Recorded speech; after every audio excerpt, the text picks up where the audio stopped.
The recent burst of gunfire along the Cambodian-Thai border, followed by Bangkok's decision to deploy F-16 fighter jets, is not an isolated skirmish.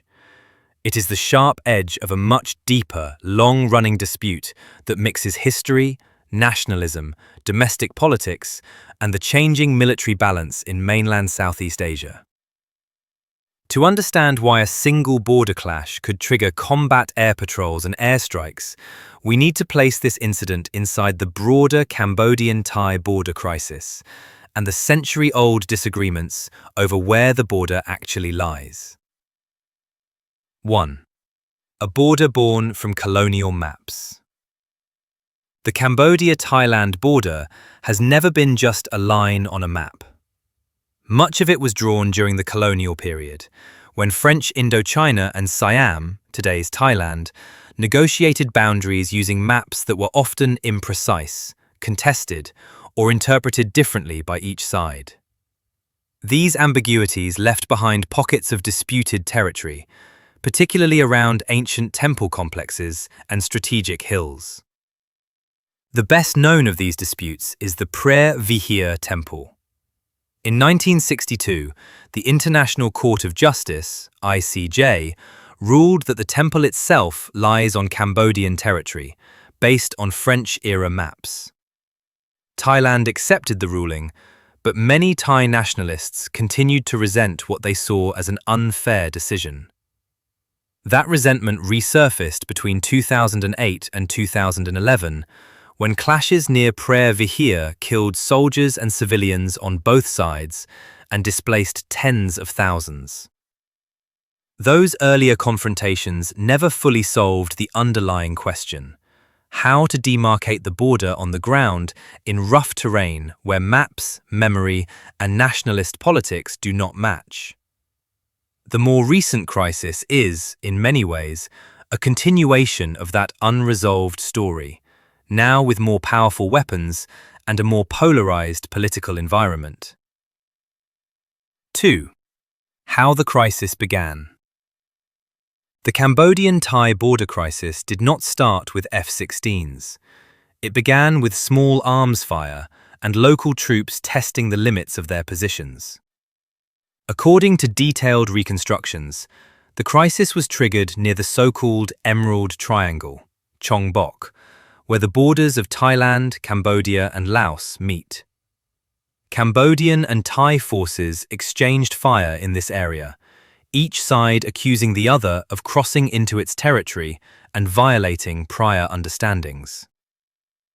After the clash, Cambodian leaders signaled that Phnom Penh might take the dispute to the ICJ, not only over the Emerald Triangle area, but also over several other contested zones, including Ta Moan Tom, Ta Moan Tok, and Ta Krabe. Cambodia insisted these sites lay within its sovereign territory and rejected Thai suggestions that its troops pull back to positions they held before the latest tensions. From Bangkok's perspective, Cambodian forces were salami slicing the border, gradually pushing forward positions under cover of ambiguity. From Phnom Penh's perspective, Thailand was using its larger economy and military as leverage to pressure Cambodia back from land it considered legally its own. Neither side wanted a major war, but both were under strong domestic pressure not to appear weak. Over the following weeks, there were further reports of sporadic shooting, mortar fire, and accusations of encroachment. Cambodian media highlighted alleged Thai cross-border attacks on Cambodian positions and civilians. Thai media, meanwhile, focused on Cambodian mortar and machine gun fire into Thai territory. The stage was set for escalation. 3. Gunfire that brought in the fighter jets. The key turning point, the moment behind the headline about gunfire at the border and Thai F-16 deployments, came as clashes intensified. In this phase of the crisis, Thai forces and Cambodian troops engaged in heavier fighting near border areas linked to the long-running temple disputes, including zones around Ta Moan and Ta Kwai. Cambodia was accused by Thailand of using heavy weapons, including artillery and multiple rocket launchers, to hit targets on the Thai side of the border, damaging civilian facilities. Thai officials stated that hospitals, schools, and fuel stations in some frontier districts suffered damage from fire originating on the Cambodian side. In several incidents, civilians were killed or wounded. Cambodian officials countered with their own narrative, claiming that Thai troops fired mortars and rifles across the border at Cambodian positions, and that Cambodia either did not retaliate or did so only in self-defense. As casualties mounted and shelling reports multiplied, the Royal Thai Army began evacuating thousands of residents from frontier districts in provinces such as Surin, Buriram, Sisa Ket, and Ubon Ratchathani, citing the possibility that the clashes may escalate. It was against this background that Bangkok took the fateful step of deploying combat aircraft. 4. Bangkok's decision to deploy F-16s. Thailand's decision to send F-16 Fighting Falcons to the border region was more than a tactical move. It was a strategic signal. Reports indicated that the Royal Thai Air Force placed a group of F-16s on alert along the disputed area. In at least one major incident, one F-16 fired on what Thailand described as a Cambodian military position, marking a clear escalation from ground skirmishes to the use of air power. Thai military spokespeople framed the action as a calibrated response. Air power used as planned against identified military posts, not against civilians. Cambodian sources, by contrast, described the strikes as illegal cross-border aggression that endangered regional peace, insisting that Cambodia remained committed to a ceasefire and only used force in a defensive posture. From a military perspective, bringing in the F-16s changed the character of the conflict in several ways. Escalation in capability. Ground-based exchanges of rifles, mortars, and artillery, while deadly, are relatively localized. Fighter jets extend the reach of the conflict, allowing one side to hit deeper targets with precision-guided munitions, or at least with far greater speed and surprise. Psychological impact. The sound and sight of fighter jets over a border region sends a powerful message to both foreign adversaries and domestic audiences. It suggests that the government is willing to go beyond routine skirmishes and employ high-end capabilities. Historical significance. For Thailand, this marked one of the few times in modern history that its combat jets were used in a real cross-border engagement, rather than exercises or symbolic patrols.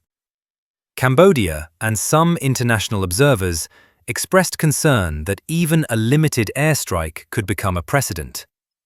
Once one side feels entitled to use air power, the threshold for future use becomes lower. Bangkok, for its part, denied rumors that any Thai F-16 had been shot down.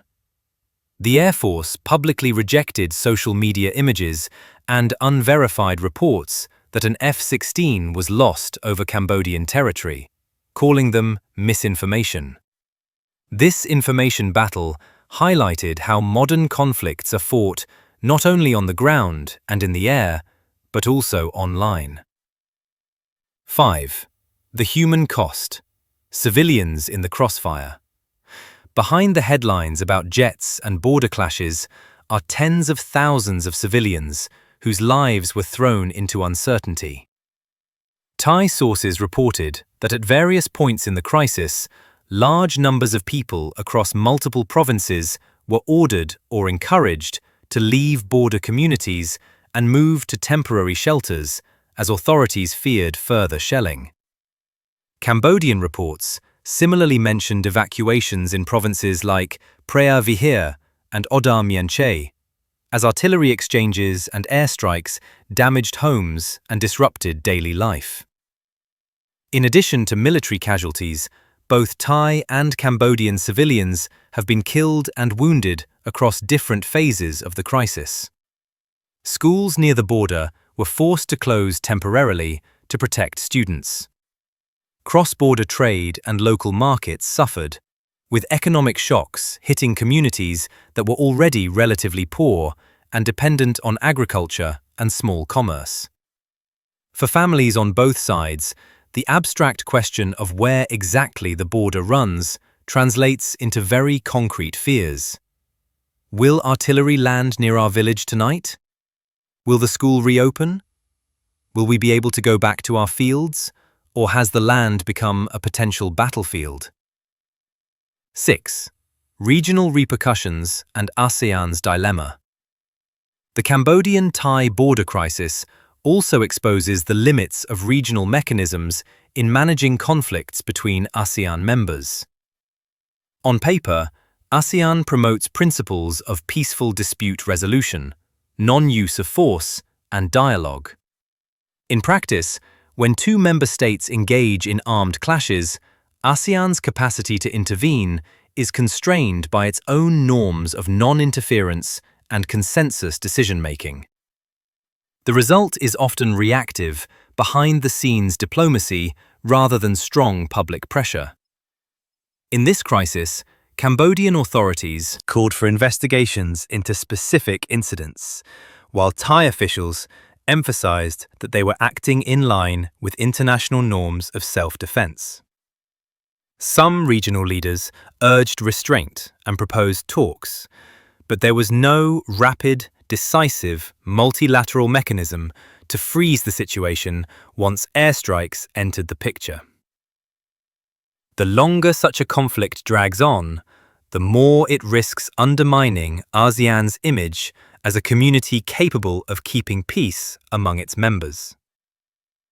If ASEAN cannot prevent or quickly resolve armed clashes involving fighter jets and large-scale evacuations, its relevance as a security forum comes into question.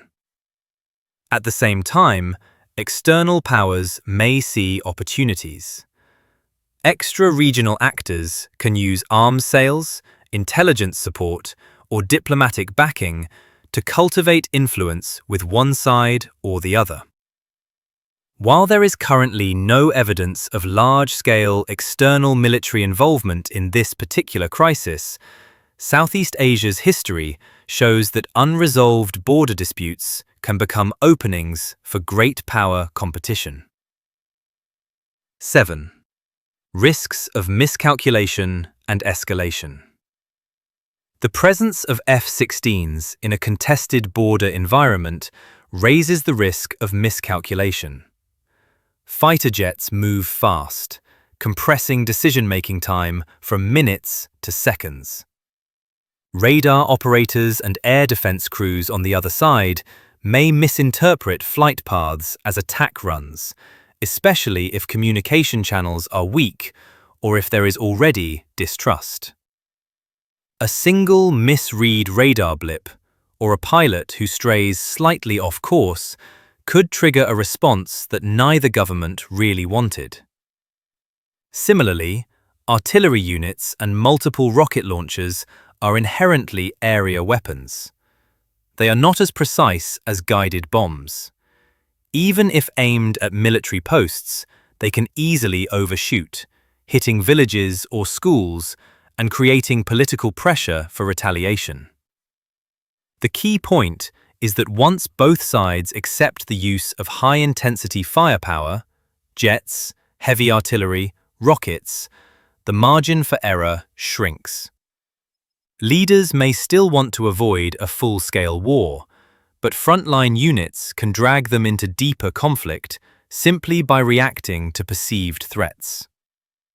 That is why many analysts argue that the most dangerous aspect of the crisis is not a deliberate decision by either Bangkok or Phnom Penh to go to war, but the possibility that a chain of small, almost accidental escalations could outrun political control.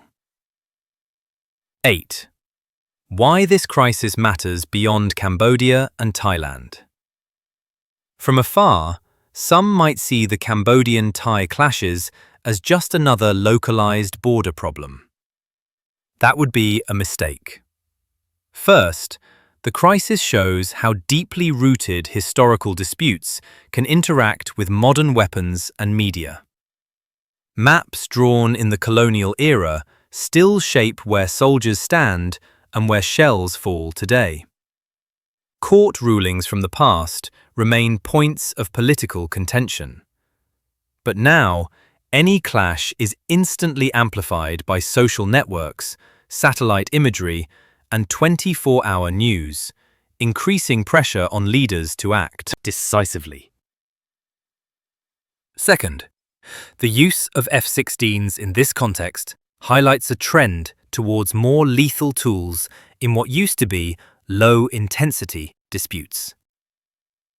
When fighter jets are used in anger, they normalize the idea that such capabilities are available options in intra-regional conflicts, not only in hypothetical wars with external adversaries.